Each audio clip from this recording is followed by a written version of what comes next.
I am 9 weeks and 1 day pregnant. Yeah. Wild. Crazy. And baby Tarzan is the size of an olive or a grape. I think. Both. Both. We are on holiday and it is very, very nice. We're staying in the Whitsundays at Hayman Island and it's gorgeous. So far, I'm feeling pretty good. There's nothing really to report that's different to before. Like, you still get waves of nausea from time to time. Hungry, you have to eat right then and there. Tired, but other than that, I feel like I've been pretty lucky with the symptoms in the first trimester. Yep. I'm back next week and I have a scan booked for Wednesday to see little baby Tarzan then. A lot of people have been asking me about intuition on gender. I feel like very, very early on, initially, both of us were getting the intuition of a girl. I now feel like both of us have completely flipped.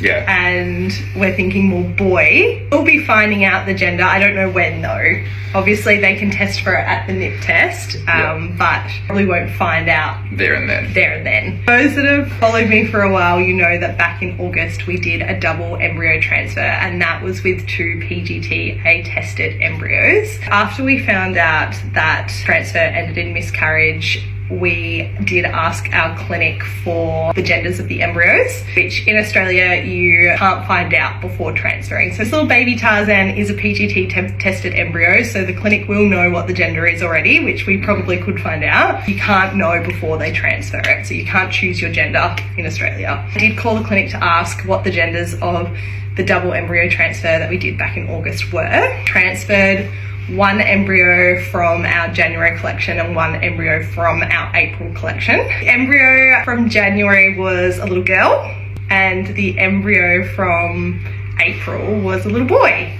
So we had 1 of each. So that transfer didn't progress. The little baby Tarzan is our 2nd embryo from our April cycle. So if its buddy was a little boy, could be another one. It could be another little boy, but have to wait and see. In terms of like the typical old wives' tales, I don't really have morning sickness, or if I do, it's like really mild. So I feel like that's more swayed towards boy. Definitely like craving more salty foods over sweet foods. Then I never crave sweet foods anyway. I don't really have any cravings either. I had a craving for olives and then I overkilled the olives and now I never want to look at another olive in my life. If you have any other old wives' tales, let me know and I'll...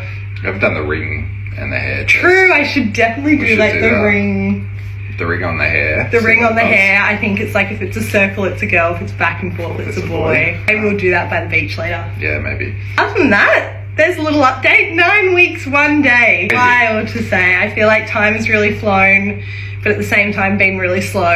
Really weird time. Like I'm still just like incredibly anxious. I don't know if that will like ever go away. I'm just trying my absolute hardest to just lean into every single day of this pregnancy. I feel like having gone through what we've gone through, like we're just so used to something going wrong at some point along the way. So even though we are where we are now, which is amazing, there's still that little part of you in the back of your head that's always going like, oh, but what happens if this goes on or whatever. So you're kind of making sure that you're protected from that. Or when that will go away, probably not until the little guy's born. The little guy, huh? OB says that, you know, that anxiety probably will never go away. Yeah. Right now, we're embracing the moment. I'm 9 weeks and 1 day pregnant. Yeah.